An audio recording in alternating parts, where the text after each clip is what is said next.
एक बालक ने भगवान शिव को ही पेड़ के साथ रस्सी से बांध लिया। आखिर क्यों? दरअसल एक बार एक बालक अपनी गायों को जंगल में नदी के किनारे चराने के लिए ले जा रहा था।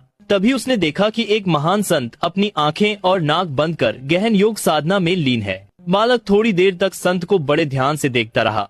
कुछ समय बाद उससे रहा नहीं गया और उसने उत्सुकता से संत से पूछ ही लिया कि वे यह सब साधना क्यों कर रहे हैं। संत ने जवाब दिया, मैं भगवान शिव के दर्शन प्राप्त करने के लिए ये साधना कर रहा हूँ। थोड़ी देर बाद संत वहाँ से चले गए। संत के जाने के बाद बालक ने भी उन्हीं योग्य क्रियाओं को दोहराना शुरू कर दिया। उसने संकल्प लिया कि आज वह भगवान के साक्षात दर्शन करके ही रहेगा।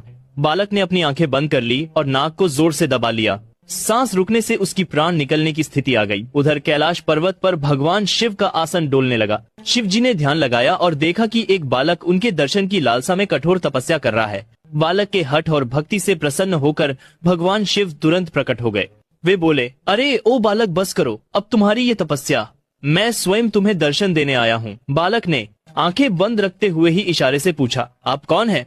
भगवान शिव ने उत्तर दिया, मैं वही भगवान शिव हूँ जिनके दर्शन के लिए तुम इतनी कठोर साधना कर रहे हो। बालक ने आंखें खोली और तुरंत एक रस्सी लेकर आया। क्योंकि उसने भगवान को पहले कभी देखा नहीं था, इसलिए उसे विश्वास नहीं हुआ कि यह सच में भगवान शिव है। पहचान की पुष्टि करने के लिए उसने भगवान शिव को पास के एक पेड़ से रस्सी से बांध दिया और संत को बुलाने के लिए दौड़ पड़ा।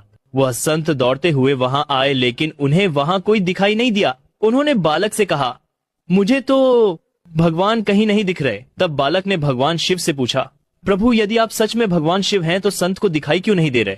भगवान शिव मुस्कुराए और बोले, जो भक्त बिना किसी छल कपट के निष्कलंक और सच्चे मन से मुझे याद करता है, मैं उसे अवश्य दर्शन देता हूँ। तुमने बाल हट और निश्चल श्रद्धा से मेरी आराधना की, अपने प्राणों की भी परवाह नहीं की, इसीलिए मुझे कैलाश से मृत्यु लोक में आकर तुम्हें दर्शन देने पड़े। लेकिन यह संत अभी भी पूर्ण शुद्ध भाव से नहीं साधना कर रहे हैं। वे रोज क्रिया तो करते हैं, लेकिन उनके मन में अभी भी भटकाव और स्वार्थ है। इसलिए मैं उन्हें दिखाई नहीं दे रहा, पर तुम्हें प्रकट रूप में दर्शन दे रहा हूँ। सच्चे दिल से हर हर महादेव जरूर लिखें।